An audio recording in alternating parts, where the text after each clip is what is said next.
The Allagash Abductions.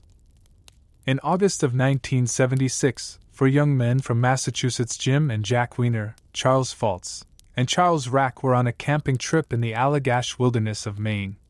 They had spent several days fishing and hiking in the remote area and were planning to spend their final night there before returning home. On the last night of their trip, the group decided to take a canoe out on Eagle Lake to do some night fishing.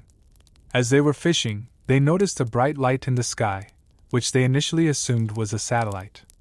However, the light suddenly began moving towards them at a rapid pace, and they soon realized that it was not a satellite at all. The light grew larger and brighter, and they saw that it was attached to a large, glowing object hovering in the sky above them. The object was roughly the size of a car and appeared to be metallic. As they watched in awe and disbelief, the object suddenly shot a beam of light down towards them, enveloping the canoe and the four men in a blinding white light. The next thing they knew, they were back on shore, with no memory of what had happened between the moment the light enveloped them and their return to the shore. Over the next few years, each of the men began experiencing strange, recurring dreams and nightmares about the incident. They also began to remember bits and pieces of what had happened to them while they were under the influence of the bright light. Eventually, they decided to undergo hypnosis to try to recover their lost memories. Under hypnosis, they recounted being taken aboard the object by beings they described as tall, humanoid figures with large, wraparound eyes. The beings performed medical experiments on them, and showed them images of Earth and other planets. The Allagash abductions remain one of the most well-documented and intriguing cases of alleged alien abduction. The experience was terrifying for the four men, and it left a lasting impact on their lives.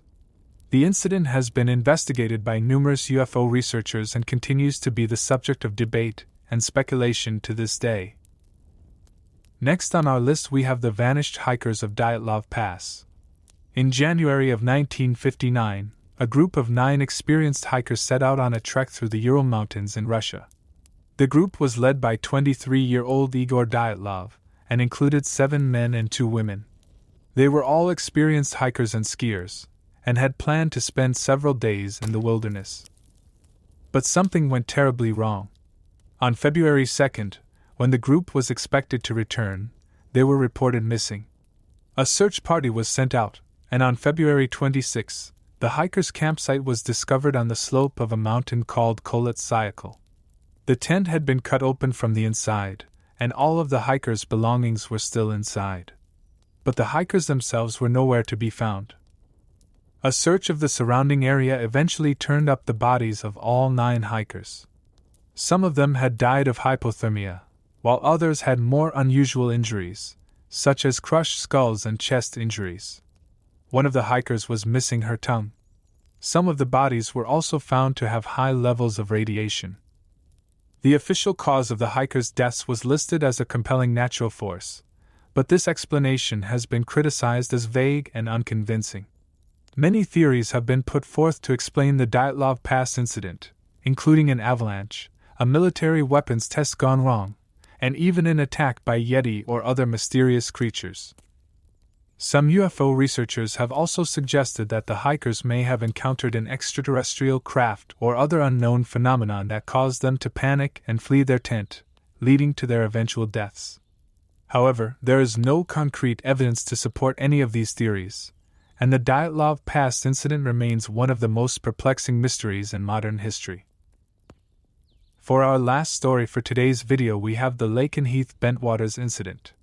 In the early hours of August 13, 1956, RAF Lakenheath and RAF Bentwaters, both U.S. Air Force bases in the UK, experienced a strange encounter. It began when a radar operator at Lakenheath spotted an unidentified object on his screen. The object was moving in a straight line and at a high speed, and the operator estimated its size to be around 60 to 70 feet in diameter. Several minutes later, Bentwaters' radar also detected the object. A pair of F-86 Sabre jets were scrambled to intercept, but they were unable to locate the object visually. However, both bases continued to track the object on radar as it moved back and forth between them. As the sun began to rise, the object disappeared from radar screens. However, it reappeared several hours later, this time accompanied by a second object. The objects were described as bright, white, and round and were estimated to be traveling at speeds of up to 7,000 miles per hour. The objects continued to be tracked by radar for several hours, and multiple witnesses reported seeing strange lights in the sky. At one point, the objects appeared to stop in mid-air before accelerating away at high speed. The incident was officially classified as an unidentified flying object and was investigated by the U.S. Air Force's Project Blue Book.